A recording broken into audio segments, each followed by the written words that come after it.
Welcome to Conversations on the Coast, the Bay Area's premier author interview program. Today we have a very different kind of book to talk about. It is called Letters to Zerky, A Father's Legacy to a Lost Son, and a Road Trip Around the World. The authors are Bill Raney and his late wife, Joanne Walker Raney, and it's published by Nickelodeon Press. Bill, I really appreciate your coming by. Well, thank you.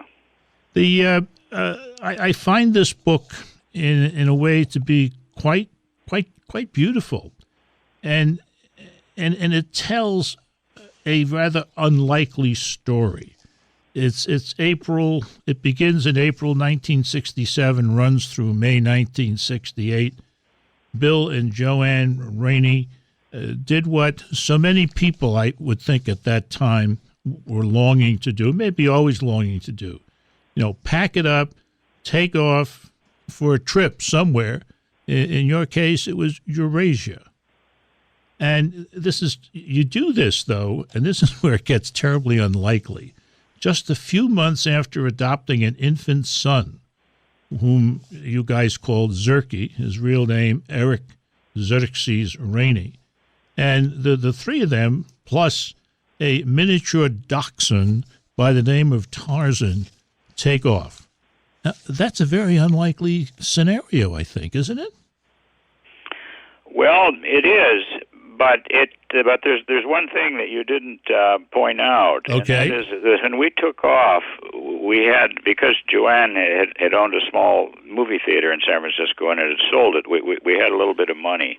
Not a whole lot, but we had enough to buy a Volkswagen bus. And originally, we were just going to go to Germany, or we were going to go to Europe, and we were going to buy a bus and just stay there until our money wore out. Okay. And somewhere along the line, we ran into some people in Greece, actually, and they started telling us that they'd come back from the Persian Gulf, and we said, "What? You mean there's a road to the Persian Gulf?" And he says, "Oh yeah." We took it and we drove all over Africa, and then we came back that way from Mombasa, and we thought, "Wow!" And this was an elderly couple. And well, do you think we could do something like that? And they said, "Oh, sure." So we did that. We took off. We were going to go to Africa too. Well, wait a minute. Here's the kind of thing you did. Germany, Portugal, Spain, France, Austria, Serbia, Montenegro, Greece, Turkey, Iran, West Pakistan, Afghanistan, India, Nepal, back to India, Thailand, China at last, and then home. That, turned out to be quite a different thing from sitting around Germany. That's the way it turned out, but it wasn't the way it was originally conceived. It just kind of happened. Oh, boy. I tell you, the thing that impresses me is that, the other thing is that the book takes the form that it does, Letters to Zerky, because Zerky was brand new. Huh? He wasn't even a year old. No, I think he was 10 months old when we left. So you decided that the way to clue him in on this trip that he took but would probably not remember is to write him letters, describing it all. That's right. Yeah. So when he grew up, he'd know about it because Joanne and I knew that we'd be talking about this trip, in front of him frequently, and then he'd know that he was with it, but he wouldn't remember any of it. Tragedy strikes when you get back here in '68 in a number of different ways. You move on, you find a second child that you take, Zachary. And That's right. Joanne, as happens in these cases, gets pregnant. But then things go terribly wrong. She dies in her sleep. And a year later, Zerky is run over and killed by a truck. That's right. At that point, I think you about packed it in, didn't you? Well, no, I couldn't afford to do that because I had two children on my hands and an infant motion picture theater that had only been open for a month. Oh my! When she died, and we had all our money in it, and it was a big gamble, and I just couldn't couldn't pack it in. Everything would have fallen apart, including the kids. I probably would end up losing the kids, and I just couldn't afford to do that. One of the encouraging things I think, as I read that part of the book, is that the bankers and the powers that be in Santa Cruz were very much in favor of the kind of theater that you were trying to construct. Yes, that's true. It was not a regular commercial art movie theater. It was more of an art theater, like the movie in San Francisco that she'd run. Mm-hmm. So there's 40 years later, you realize that, well, you begin thinking about what I do as a tribute to Zerky. And this book is kind of the result of that thinking, is it? Yeah, it is. It's really their memorial, Joanne's and Zerky's memorial. We've been kind of talking around the letters to Zerky, and when we come back, we're going to dive right in and start enjoying the road trip around the world. You're listening to Conversations on the Coast with Jim Foster. Follow us on Twitter at JimFosterCoc or send an email to jimfostercoc@gmail.com. The title of our book today is Letters to Zerky, and the subtitle, A Father's Legacy to a Lost Son and a Road Trip Around the World. The author, Bill Raney, is with us. His co-author was his first wife, Joanne Walker Raney. And fellows had a bit of success with a book called 3 Cups of Tea. Greg Mortensen by name says of this book, this powerful, wonderful, compelling book written in Raney's legendary storytelling style is for anyone who savors and celebrates personal stories of epic journey, vividly brought to life in a dramatic way. That's pretty complimentary, I think, Bill. It sure is. Nice fellow to do that. That's great. One of the things that I just could never stop thinking about as I read the book, and you're so wonderful talking to Zerky, as he would enjoy being talked to when he was old enough to read it, right. Is the whole idea of this kid who's not even 1 year old. And, you're going to take him around the world. Now, I just read in the travel section of the New York Sunday Times last week, like 3 pages of advice on how to travel with a child, if you want to go to Disneyland. And here you cats are out there going all over the world. Did people think you were nuts? I don't think so. People were different back then. It was the 60s, and young people were adventuresome, and that was why a lot of us were in North Beach in the first place. Right. And people didn't worry. They didn't worry about terrorists, and they didn't worry about disease, and they didn't get worried about getting robbed, and they just did things. It was actually quite easy. We hadn't even planned on doing it, but we figured it out as we went along. How to do it. Babies are very portable. You can just carry them around and feed them formula made with just boiled water. Yeah. And it's really amazingly easy to do. Yeah, but his baby food had a French name, didn't it? Biff to something or other? We picked up a whole bunch of it in Europe, because you can't buy that stuff. It was like Gerber's, in a little jar. Yeah. You had to be careful with the baby, so we picked up, a couple of 100 jars of that and a ton of paper diapers. The amazing thing about Zerky on this trip, one of them to me, is his that everybody accepted him. Everybody seemed to be interested in him. Everybody wanted, to hug him and kiss him. That must have been a wonderful feeling for you guys. It was wonderful, and I got to thinking about it a little bit. When we were in Asia, some of it was because he had blonde hair, and Asians don't have blonde hair, and there was something kind of magical about it, and so everybody had to pat him on the head. They couldn't keep their hands off this blonde hair. But more of it, what we realize, it goes deeper than that. It was that, well, I think as I put it in the book, children are the universal language. Ah, yes. Everybody loves kids. Right. There's, I mean, it's something that everybody can, or almost everybody can relate to. Sure. And so again, there was an immediate bond, you know. Yeah. Well, early on in the trip, you visit a place that you and Joanne think you might want to retire to. And it's a place I never heard of before called Andorra. And one of the big things about Andorra is it doesn't have any taxes except 2 cents on a gallon of gas. Do I remember that correctly? Yeah, I think that's right. I don't remember the exact. It's almost tax-free because they probably taxed the businessmen. You know, they sold stuff as a tax-free port. Yeah. Okay. And I'm not sure how the government. There wasn't much of a government. It was just kind of a local police department. Well, that's why I think you wanted to retire there. Yes, and it's beautiful too, and the food's good, and it's healthy. It's up in the mountains, and the standard of living is high. Now, when you get, if I may say, to the other side of the world, India, one of the things that impresses you is the animalism and how that tied in with the repairing or the hesitancy to repair a fence at what we then called the Bombay airport. Do you remember that story? Oh, yeah, I do.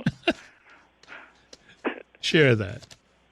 Well, let me see. It was based on an article that was in, I believe it was the Times of India. Uh-huh. It was their major newspaper. It's English language, and I read it in there, and there was this big to-do happening. It was all over India. People were really steamed up over it. Okay. And the problem was that cows kept wandering onto the runways, and it was a modern airport. Yes. With jets, you know, landing and American pilots, and the problem was that most of the pilots were foreign, and foreigners didn't understand, the pilots especially, they didn't understand that the cows have a very privileged status in India, and you don't hit one with a car. They wander through the cities and on the roads and the highways, and if you hit one, you're in a lot of trouble. Yeah, even if you hit them with a 747. That's right. Doesn't matter. Oh well. And some people were saying, well, yeah, but we've got to modernize and that sort of thing. And other people saying, no, the old ways are better. Letters to Zerky talks about the many hotels and camping areas you guys stayed in, including a very strange one in Bangkok called the Parliament Hotel. More about that place when we come back. You're listening to Conversations on the Coast with Jim Foster. Follow us on Twitter at Jim Foster COC or send an email to jimfostercoc@gmail.com. Letters to Zerky, a father's legacy to a lost son and a road trip around the world.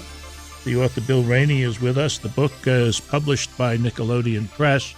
And somebody down in Santa Cruz loves you. Tracy Huckle, Hukill. As a window into the world, pre-globalization, the book is excellent. Raney writes with a judicious level of detail. Southwest Spain, he notes early on, is the poorest place he's ever seen until he visits Kosovo. Sarajevo's Ottoman history is immediately obvious in the architecture and the dress. Pakistan has too many guns. Examined today, these details reveal history, movements, phases in Cold War geopolitics.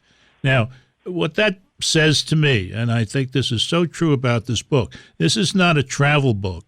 You take us and you make us experience the places that you've gone. And it's much different from a cursory travel book, really much deeper, in my opinion.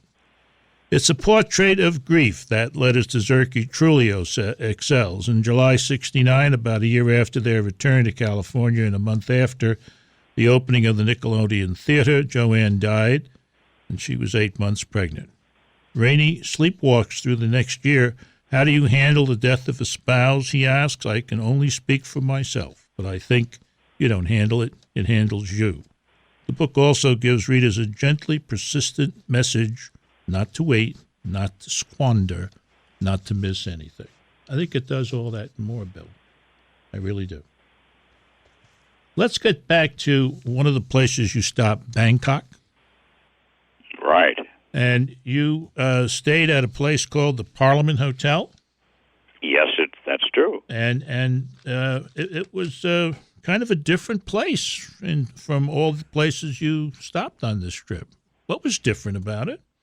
Well, it's not the kind of place you'd normally stop at it with a child. It was, for lack of a more diplomatic phrase, it was a whorehouse. Aha.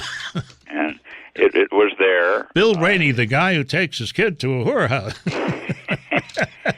Well, it was Bangkok, and it was full of GIs from Vietnam. They'd have R&R, they'd have a furlough, and I see. They'd have a week in Bangkok to get laid and get drunk and all that kind of stuff. And there were a lot of hotels that specialized in that. That was where the money was. Gotcha. And however, you didn't stay there that long. You got out. Well, it was so hot. That was our problem, and the air conditioning was no good. We had to cool down. The hotel was actually quite nice, and the staff loved Zerky. Oh, yes, you're right. In one place, loved him too. Yeah, every time Zerky went to the lobby, he got a gift from somebody. That's right. Yeah. They just loved him. The GIs loved him, and so did the Thais, the bar girls, and everybody. They say, "Ooh, he's so cute here. Hold him." Zerky is at the center of so many stories, including one that I think you call "The Night an Angel Saved Us on Mount Ararat." What's that all about? Who's the angel? Well, that was Zerky. That was Zerky. It's also, for me, the scariest moment in the book. You guys are parked fairly high up, if I remember correctly, and you're settling down for the night, and all of a sudden people are pounding on your Volkswagen bus with guns. Well, they were. I stepped out, and there were about 8 guys. They all had rifles, and they all had them pointed at my chest. And I thought, oh boy, now what? And they were all yelling at me, and they were very angry. And the problem was I didn't know why they were yelling at me, because I can't speak Turkish, and they couldn't speak a word of English. So it was kind of this is really a problem. Yeah. But when they came closer, and either they made you open up the door, but somehow they got to see Zerky, and it was all over. Yeah, they wanted us. We finally figured out that we wanted to get the devil out of there, and so I went up and I opened the door, and I started. He would sleep in the front, over the front seat, in a little hammock, and I started pulling him out of his sleeping bag, and I had these soldiers back there. One of them had his arm on my shoulder. And as soon as Zerky's blonde head emerged from the sleeping bag, he squeezed my shoulder and grabbed my arm and started making sign language, saying don't wake him up, don't wake him up. Everything's okay. And it was amazing how just that little blonde head emerging from a sleeping bag. These guys were soldiers. And they were aggressive and downright mean, and suddenly everything changed. Just suddenly they saw this little blonde head and this little baby, and everything changed, and they wanted us to stay. Well, this wonderful book has a big hero. He's small, but he's a big hero, and his name is Zerky. The title of the book is Letters to Zerky, a father's legacy to a lost son and a road trip around the world. The author is Bill Raney. This has been Conversations on the Coast, and I'm Jim Foster. Follow us on Twitter at Jim Foster COC, or send an email to jimfostercoc@gmail.com.